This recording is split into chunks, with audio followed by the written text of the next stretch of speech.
네, 안녕하십니까. 저는 제주연구원 고령사회연구센터에서 근무하고 있는 김재희라고 하고요. 보통 저는 제주도에서 발표를 많이 하는데 이렇게 또 육지에 올라와서 이렇게 발표를 할 기회를 주신 이제 최학희 대표님께 감사하다는 말씀을 드리고요.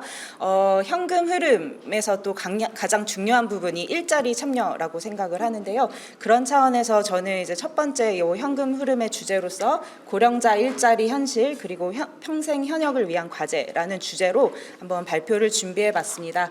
그래서 우리는 계속 일하고 싶다가 이제 첫 번째 말씀드릴 내용인데요. 사실 저도 이제 지역의 제주도의 어르신들 만나면서 연구를 하다 보면 가장 많이 말씀하시는 내용이 계속 일을 하고 싶다. 그리고 계속 참여하고 싶은 이제 노인 일자리들이 더 많이 확대됐으면 좋겠다. 해서 일자리에 계속 참여하고 싶다는 말씀들을 실제로 많이 들을 수 있고요. 사실 관련된 기사들이나 이런 뭐 신문 기사들, 뭐 언론 자료들은 손쉽게 찾아보실 수 있을 것 같습니다. 그래서 여기 몇 가지 좀 보시면 뭐 브라보 마이 라이프에서 보도된 자료로 뭐 60세 이상 노인 97.6%는 계속 일하고 싶다.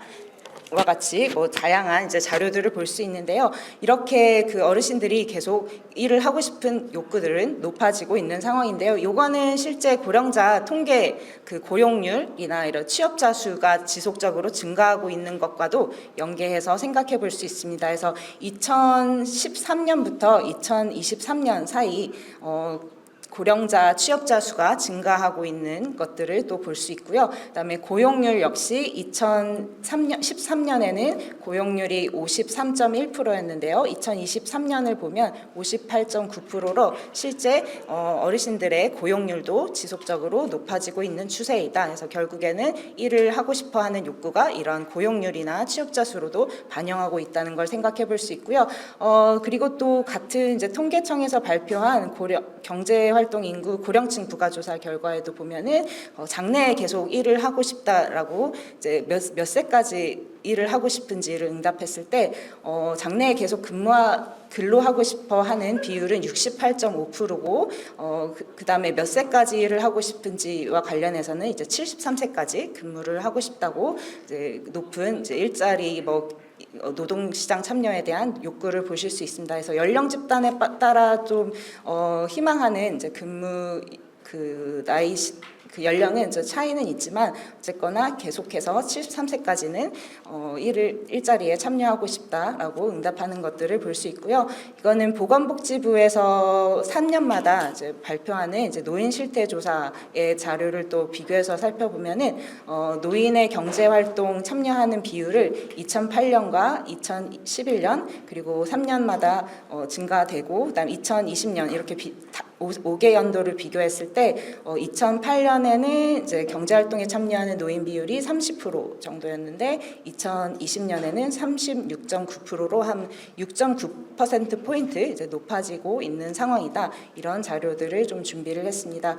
그러면 이제 어르신들이 왜 이렇게 계속 일을 하고 싶어하는가, 고령자들이 왜 계속 일을 하고 싶은가를 좀 생각을 해봤을 때 앞에 그 발표에서도 뭐 좀 얘기가 나왔던 부분이 있는데요. 일단 고령층들이 장래 근로를 계속해서 희망하는 대표적인 이유로는 생활비의 보탬을 받고 싶어서 계속해서 근로를 하고 싶다라고 하는 응답한 비율이 과반수 이상을 지금 차지하고 있는 것을 볼 수 있고요. 그래서 결국에는 뭐 아시겠지만 저희 나라가 OECD 국가들 중에서도 노인 빈곤율이 높은 수준이고요. 이런 것들이 결국에는 지속해서 근무하고 싶어하는 이유를 만들고 있다라고 볼 수 있고요. 그다음에 생활비 보탬 이외에 이제 두 번째로 이제 계속해서 근무하고 싶어하는 비율은 이제 일하는 즐거움을 느끼기 위해서 결국에는 뭐 활기찬 노후 생활을 보내기 위한 차원에서 이렇게 근무를 계속하고 싶다는 비율이 한 30% 정도대로 2013년부터 2023년 이렇게 지속해서 되고 있는 것을 볼 수 있습니다. 그래서 결국에는 생활비의 보탬을 받고 싶다는 것은 일을 뭐 경제적인 소득을 있어야 이제 살아갈 수 있기 때문에 어쩔 수 없이 일을 참여할 수밖에 없는 또 집단이 있다는 걸 생각할 수 있고요. 반면에 이제 또 일하는 즐거움을 위해서 일하는 분들은 이제 아무래도 그 지속적으로 더 활기차고 행복한 노년의 삶을 위해서 일을 또 하고 싶어하는 또 집단이 있다. 이렇게 두 가지 집단을 보실 수 있습니다. 그래서 관련해서 또 그 생계를 위해서 어쩔 수 없이 일하고 싶은 집단과 관련된 통계 자료를 준비했는데요. 그래서 OECD 가입국의 2020년 기준으로 지금 그 노인 빈곤율 수치를 비교했을 때 이제 OECD 국가는 한 14% 정도 노인 빈곤율 수치인데 대한민국이 지금 40.4%로 가장 높은 것을 볼 수 있습니다. 그래서 이렇기 때문에 그 우리나라 고령자들이 어쩔 수 없이 일을 할 수밖에 없는 또 집단이 있다는 걸 생각할 수 있고요. 그다음 자료는 이제 학력 수준별로 이제 일을 참여하고 싶은 비율이 달라지는 것을 볼 수 있는데요. 그래서 학력 수준이 높을수록 이제 경제적인 이유보다는 뭔가 건강이 허락하는 날 일을 하고 싶다. 그리고 삶의 즐거움을 위해서 일하고 싶다는 비율이 이렇게 좀 차이가 있는 것을 볼 수 있습니다. 그래서 뭐 다들 아시겠지만 베이비붐 세대가 이제 노인 연령층으로 진입하면서 뭔가 생계보다는 본인의 뭔가 적극적이고 활동적인 노후 생활을 보내기 위해서 일자리를 참여하는 비율이 또 이제 이렇게 차이가 있다 이렇게 생각을 하시면 되겠습니다. 그래서 이렇게 어르신들의 높은 일자리 참여 욕구가 있는 반면에 사실 고령자들의 이런 근로 현실은 또 약간 열악한 현실들이 좀 있는데요. 관련된 자료들을 좀 준비했습니다. 그래서 높은 이제 그런 근무에 대한 욕구에도 불구하고 실제로는 이제 법적 정년까지도 일하지 못하고 있는 이제 근로자들이 많다는 게 이제 주요한 이제 문제점으로 볼 수 있고요. 그래서 가장 오래 근무한 일자리에서 실제로 이제 퇴직하는 연령이 49.4세로 이제 저희가 60세가 정년이지만 10년 더 빠르게 이제 은퇴를 하고 있는 상황이다 이렇게 보시면 되겠고요. 그다음에 실제 그 오른쪽에 있는 이제 막대 그래프를 보시면 그 근로자들 중에서 이제 정년퇴직을 하는 경우가 8.5%에 미치지 않고요. 그 외에 다른 이유로 이제 어쩔 수 없이 일자리에서 물러나게 되는 사유들이 있다라는 것을 보시면 되겠습니다.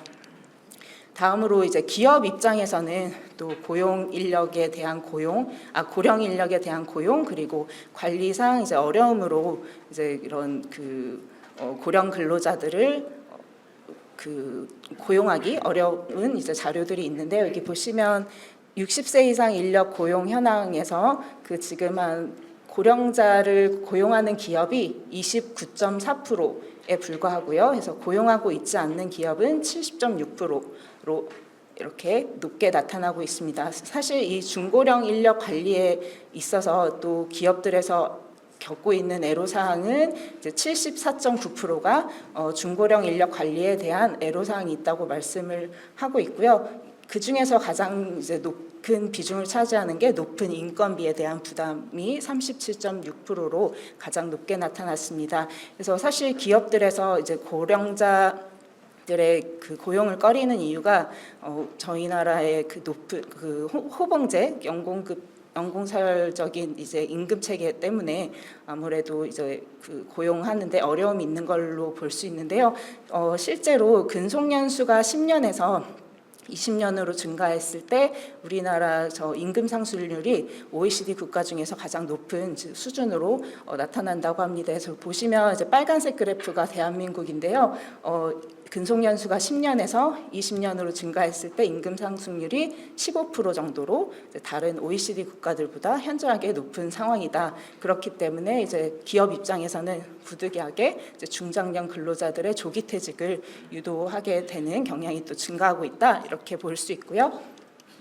그 다음에 또 은퇴한 이후에 또 임금 근로자들이 또 재취업을 했을 때 또 단순 노동이나 낮은 임금의 일자리로 취업하는 비율이 또 높은 것이 이제 고령 근로자들의 이제 특성이다라고 볼 수 있습니다. 그래서 2014년과 2022년에 이제 그 퇴직 이후에 임금 근로자로 재취업한 분들의 이제 직종을 이제 분석한 결과 보시면 단순 노무 종사자의 비중이 가장 높은 것을 볼 수 있고요.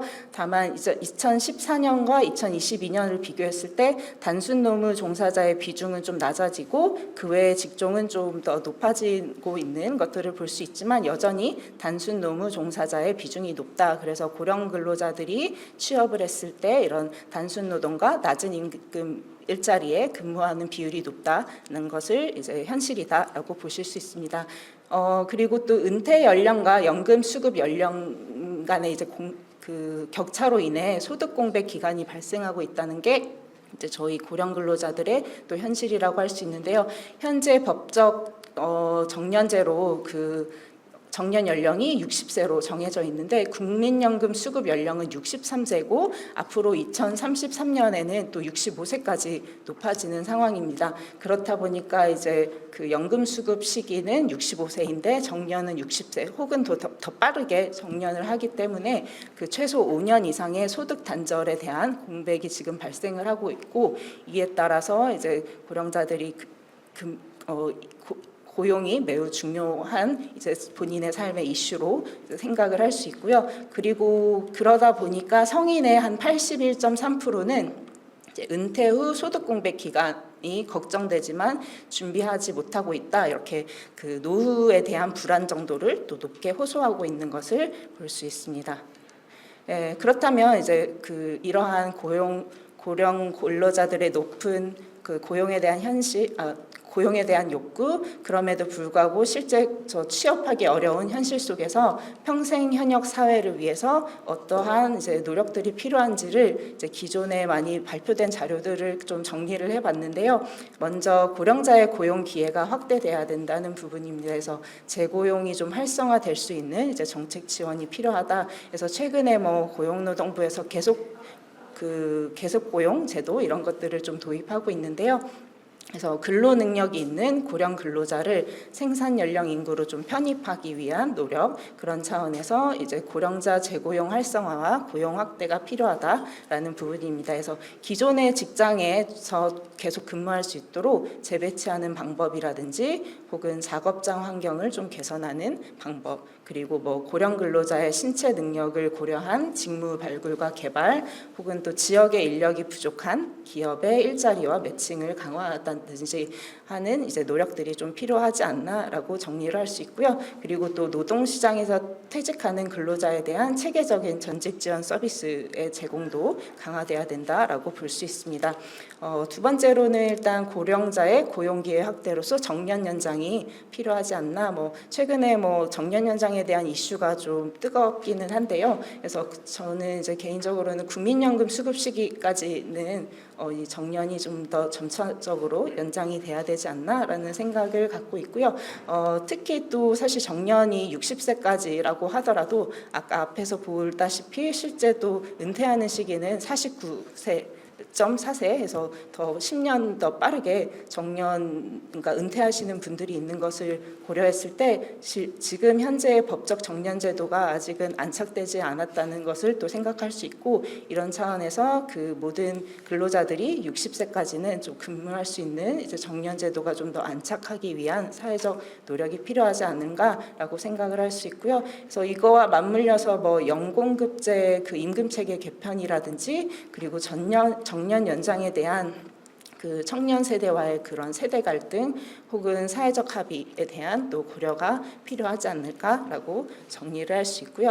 그 다음에 세 번째로 마지막으로 이제 연령 통합 사회로의 전환이라고 이제 정리를 해볼 수 있습니다. 그래서 순차적 인생 모형에서 탈피해야 된다는 얘기가 있는데요. 그래서 순차적 인생 모형은 그 산업사회 이후에 그 사람들의 인생이 그 유아기 때는 놀이에서 학교를 다니다가 일을 하고 그 다음에 은퇴를 하는 이제 4단계로 순차적인 인생 모형이 이제 산업사회 이후에 정착이 됐는데 이거를 좀 탈피해야 된다는 얘기고요. 그래서 인생의 어느 주기에서든 교육이나 취업이 가능한 그런 사회로 실현이 될 수 있도록 연령 통합 사회로 전환이 돼야 된다. 해서 어느 연령 시기에 맞는 행동을 그러니까 어느 연령 시기에 해야 되는 뭐 행동이 좀 규제 이런 것들에서 좀 해방이 되고, 그다음에 그 연령 차별이 없는 고용 기회 확대라든지 뭐 이런 연령 통합 사회로의 전환이 필요하다는 얘기입니다. 그래서